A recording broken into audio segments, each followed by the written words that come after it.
Hey there, it's Cassandra the card reader, and I was working on my tarot card spells class today, and I created a slide deck for the Planetary Days, and then I thought, that would make a good video just by itself. So I'm going to give you a short presentation on the Planetary Days and the tarot cards that correspond with that, and that is something that you might want to use in your spell work. So let's get started.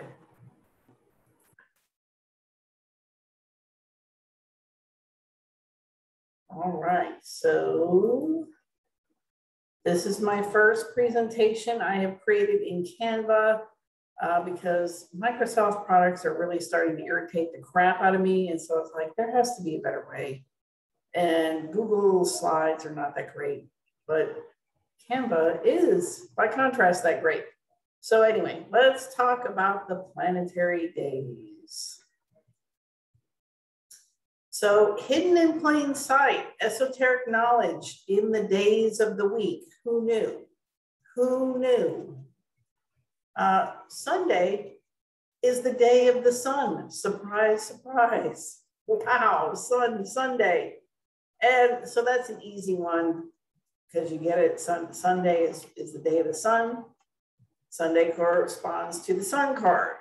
So, anything that you want to do that would be like in your best interest or for the good of yourself, for the good of anybody, it's like bringing things out into the light of day, sharing energy and enthusiasm, getting started something, get something started with a good blessing, do it on a Sunday. Next, we have Monday, another easy one, day of the moon and the moon card. So trust me, it's going to get a little more tricky as we go. The first two are super easy. So we got Monday, day of the moon, and the moon card. So anything that is the moon can have to do with your home and family. It can have to do with your mental state of mind as well. So if you want to do something where you want to bring blessings to your home and family, to your mental state, you can also deal with like past karma and past reincarnations. So if there's anything like psychic DNA or family DNA kind of issues, Monday, moon day, moon card. Next, we have Tuesday, and that is the day of Mars. So in English, we have a big influence through the Norse people, the Viking people, because they occupied the British Isles for a long time. So that's one of my weird little geeky things I like, is like there's a lot of Norse words in English, and several of them are found in the days of the week. So we have Tuesday, which corresponds to the Norse god Tuis, who is the god of war. Now, if you use a Latin-based language, you can figure out where Mars is. For example, Spanish, Tuesday is Martes, so Mars is right there. But in English, it's not, because we have the Norse peoples, and they change a lot of our language in English. So we have Tuesday.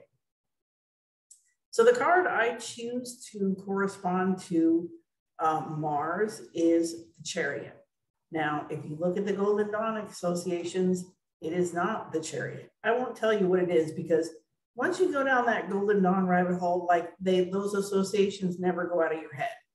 And I think some of them are valid, but some of them I really don't agree with. And in this case of Mars, I don't agree with their correspondence, which I'm not even going to tell you. I'll let you look it up. Look up Golden Dawn tarot card associations. You can find them all and figure it out yourself or see how it lands with you. But to me, I'm dealing with the major arcana cards here, because obviously there's plenty of minor arcana cards I can correspond to any of these planets. But I'm sticking with the major arcana. So if I had to pick a major arcana card to correspond to Mars, it would be the Chariot. So this is the tarot card that I created for the Chariot.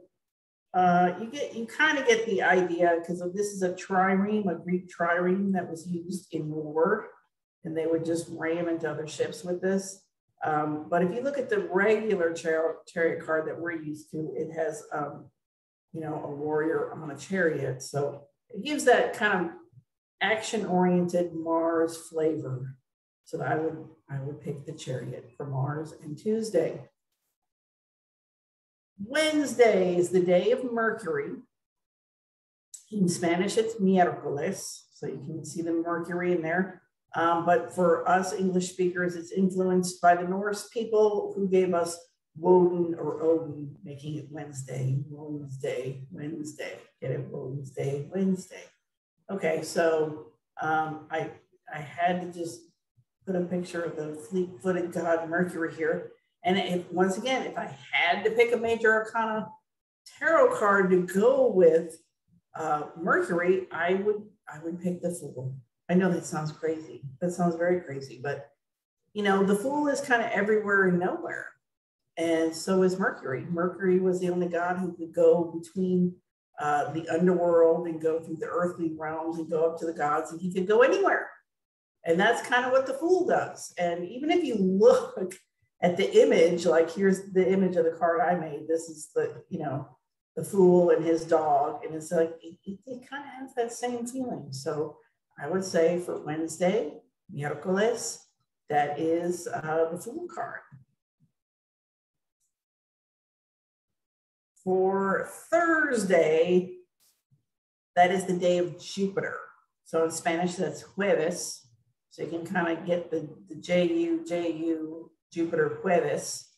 And Norse god that inherited that day of the week for us is Thor. That's Thursday, Thursday, Thursday, Thursday, Thursday.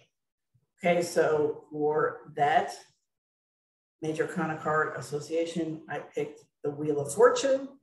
That is the same as the Golden Dawn, but there'll be a twist on that later on, so just stay tuned. You know, because the Wheel of Fortune, it brings good things and it brings bad things. So it's the Wheel of Fortune, and round and round and round it goes. Where it stops, nobody knows. So is it going up? Is it going down? Is your fortune going up? Is it going down? So this is the tarot card I made for it with the roulette wheel. So that's I think that's very appropriate for the Wheel of Fortune, the Wheel of Fate. So that is Jupiter, who's indicating the good side of the Wheel of Fate. Then for Friday, that corresponds to Venus, which in Spanish is viernes, so Venus. But we have that Nordic association in English of Freya, Friday, Freya's Day. So there you go. So the card that corresponds with that is the Empress. In a lot of the traditional tarot cards, you will see a Venus sign on the shield of the Empress.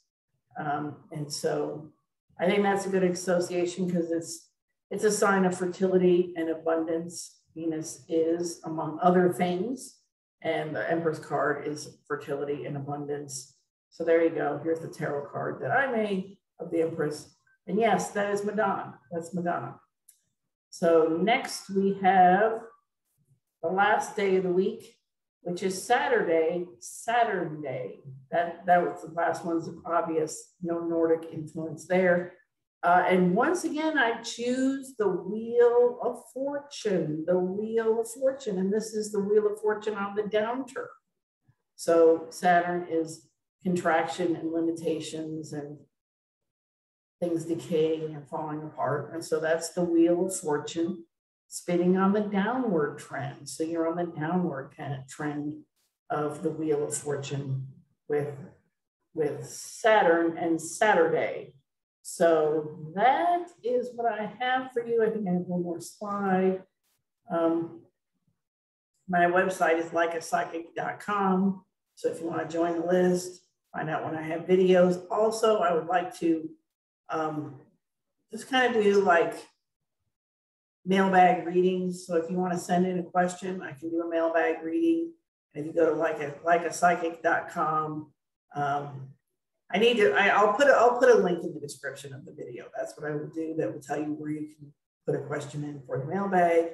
So until next time, that was the days of the week and the corresponding planets and tarot cards, which fits into the bigger picture of doing tarot card magic. And it's a good idea to have your timing down. So that's the whole purpose of why I was talking about the days of the week, because that's a timing thing. So let me know your questions and we'll talk to you again soon.